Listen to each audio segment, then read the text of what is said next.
My name's Sabrina Shankman. I am a reporter for InsideClimate News based in South Portland, Maine. When we're not in the middle of a pandemic, I'm normally writing about the Arctic, and I've also been working on a series about emissions from bulk petroleum storage tanks. But we are in the middle of a pandemic. Can you tell me about how that led to the idea for this story? So this is one of those stories that came really from my own life. I have a 16-month-old daughter and a 4.5-year-old son.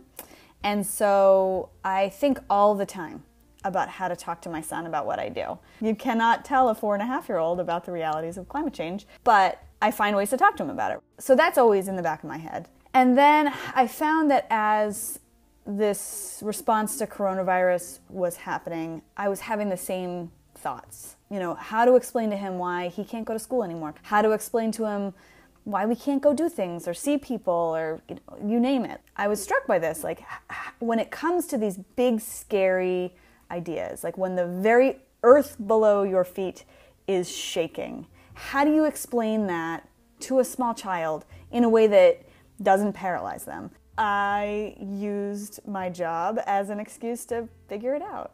So walk me a little bit through your process. How did you decide who you were going to talk to? Yeah, so the first thing I did was I looked for experts who I could talk to for the story because I wanted to have some framing before I started speaking with like normal parents like myself who are just muddling through. And so I went to places like the American Academy of Pediatrics and the CDC, both of which have released some guidance related to talking to kids about this.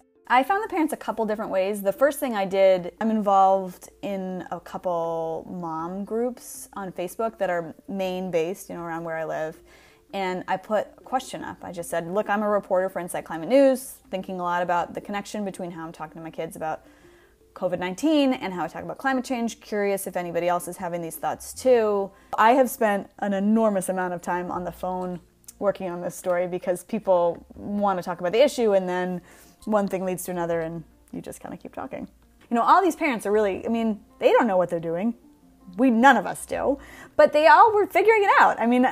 All these parents were like, maybe you could tell me am I doing this right? Most of the time, I think in every call I said, yeah, actually, what you said is exactly what this expert said, so great job.